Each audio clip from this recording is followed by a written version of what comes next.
वालेकुम फ्रेंड्स, क्या हाल चाल है आप लोगों का। आज हम बहुत ही मज़ेदार डिश बनाने जा रहे हैं। आप सबको बहुत पसंद आएगी, मुझे उम्मीद है।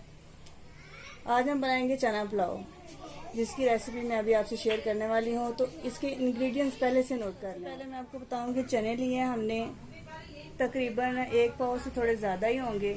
इनको सुबह भिगो दिया था सोडा लगा के, तो इनको तकरीबन 15 मिनट के लिए मैंने प्रेशर लगा के बॉईल कर लिया। उसके बाद ये सब्ज़ मिर्चें हैं, आप इसको 5-6 सब्ज़ मिर्च लेके उसको काट लें। और अदरक है, उसको मैंने स्लाइस में काटा है। आप अपनी मर्ज़ी से इसका पेस्ट भी बना सकते हैं। और ये टमाटर है, एक बड़ा टमाटर था, वही कटिंग किया है मैंने। इसके साथ आगे इमली है, और इसमें हम मज़ीद डालेंगे करी पत्ता, दालचीनी और ये अचार। बिस्मिल्लाहिर्रहमानिर्रहीम। व्यूवर्स, मैंने एक कढ़ाई के अंदर घी डाला है और भरी कटी हुई प्याज को इसमें अब फ्राई करूँगी।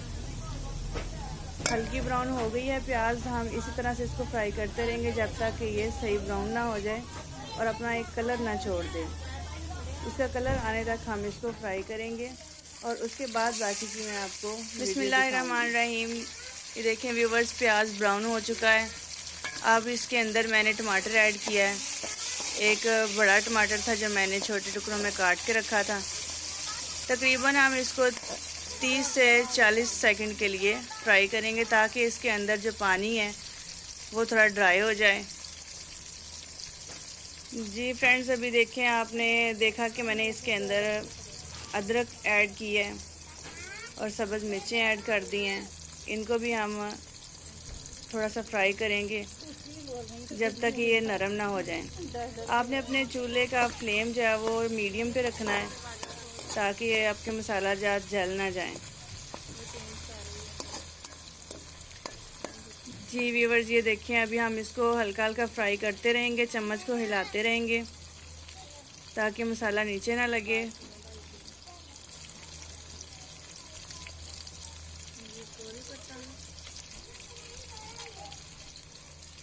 अभी व्यूवर्स, इसके अंदर करी पत्ता डाल दिया मैंने।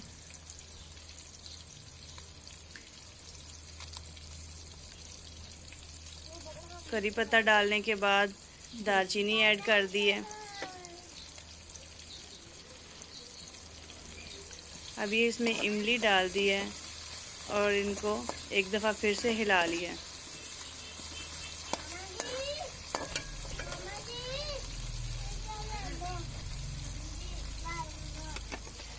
व्यूवर्स, मैंने तमाम मसाला जात तकरीबन डाल दिए हुए हैं, सिर्फ अचार बाकी रह गया है, वो भी मैंने एंड में डाल दिया है।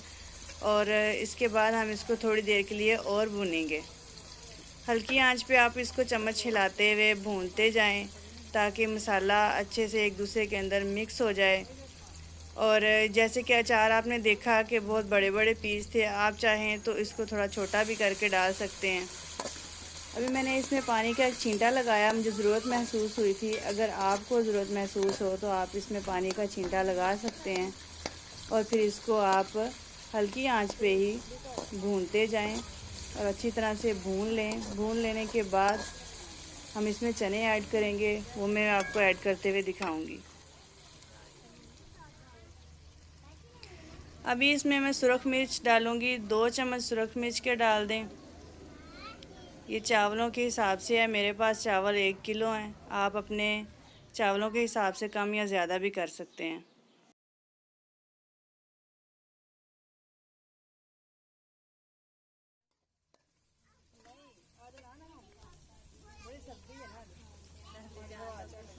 जी देखें व्यूवर्स, अभी सुरख मिर्च डाल के तो इसको हम हिलाएंगे मसाले को। उसमें हल्दी ऐड करेंगे, आप चाहें तो हल्दी ना भी ऐड करें, कोई मसला नहीं है। मैं बस इसको कलर देने के लिए इसमें थोड़ी सी हल्दी ऐड कर रही हूँ।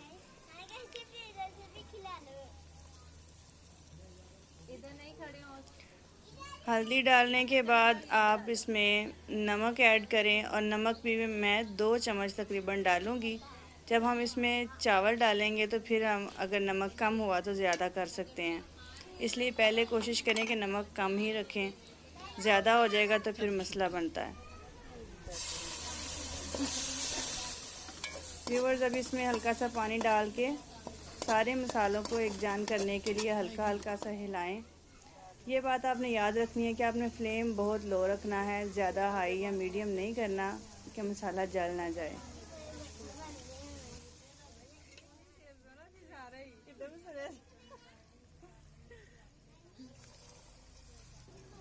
ये देखें व्यूअर्स कितना खूबसूरत मसाला तैयार हो चुका है। अब इसमें हमने चने ऐड कर दिए हैं। चने ऐड करने के बाद इसको हम हिलाएंगे और तकरीबन 2-3 मिनट के लिए ऐसे ही भूनेंगे ताकि चनों के अंदर भी नमक मिर्च रच जाए।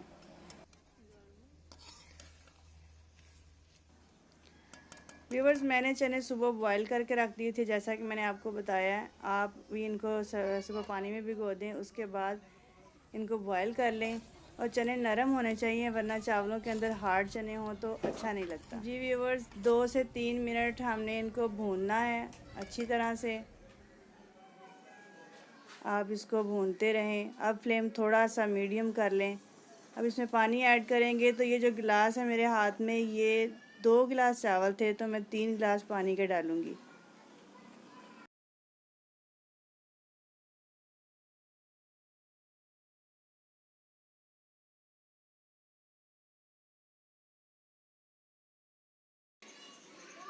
व्यूअर्स पानी डाल देने के बाद आप इसको ढक्कन से ढक दें और पानी को बॉईल होने तक छोड़ दें। पानी बॉईल होना शुरू हो गया, चूल्हा तेज़ करके रखें। अब इसमें हम चावल ऐड करेंगे। चावल ऐड करते हुए आपको अगर कन्फ्यूजन हो कि कहीं पानी कम या ज़्यादा तो नहीं है, तो आप इसके लिए एक तरीका है कि चावलों को एक साइड से डालना शुरू करें और एक ही साइड पे सारे चावल डाल दें। और अगर आपके चावल इस तरह से पानी से थोड़े से बाहर हों तो आप तसल्ली रखें कि आपने पानी पूरा डाला है। और अगर आपको लगे कि चावल बहुत ज़्यादा बाहर हैं या ज़्यादा अंदर चले गए हैं तो फिर गड़बड़ हो सकती है। इसके लिए ज़रूरी है कि आप जब भी चावल भिगोएं उससे पहले आप किसी बर्तन से उनका नाप कर लें ताकि आपको बाद में पानी डालने में मुश्किल ना हो। जी तो चावल डालने के बाद आपने चावलों को और मसाला जात को अच्छी तरह एक दफ़ा से मिक्स करना है और ऊपर ढक्कन रख के पकने के लिए छोड़ देना है। और चूल्हा हाई करके रखें, तकरीबन 3 से 4 मिनट के लिए तो चूल्हा तेज़ रखें। अभी व्यूवर्स ये देखें 3-4 मिनट इसको तेज़ आंच पे पकने देने के बाद ये देखें ढक्कन उठाया मैंने तो पानी तकरीबन खुश्क हो चुका है।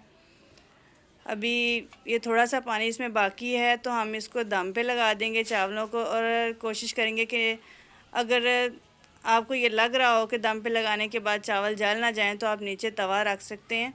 इस तरह आप इसको तकरीबन कम से कम 10 मिनट तक दम पे रखने दें और उसके बाद चावल बिल्कुल तैयार हैं। बस 10 मिनट तक इंशाल्लाह ताला चावल जी व्यूअर्स ये देखें 10 मिनट का दम लगाने के बाद बिल्कुल हल्की आग पे दम लगाया हुआ था। उसके बाद चावल बिल्कुल रेडी हैं। आप इसको चारों तरफ से अच्छी तरह से हिला लें। ऊपर वाले चावल नीचे और नीचे के ऊपर कर लें। अगर आपको थोड़ा बहुत महसूस हो रहा हो कि अभी चावलों में कोई दाना बाकी है तो आप दोबारा से 2-3 मिनट के लिए ऊपर ढक्कन लगा सकते हैं। वैसे ये मेरे चावल ऑलमोस्ट रेडी हैं, ये तो बिल्कुल तैयार हो चुके हैं। तो उम्मीद है आपको आज की मेरी वीडियो पसंद आई होगी। अगर आपको मेरी वीडियो पसंद आए तो प्लीज़ मेरे चैनल को सब्सक्राइब करें, वीडियो को लाइक और शेयर ज़रूर करें। आपका बहुत बहुत शुक्रिया।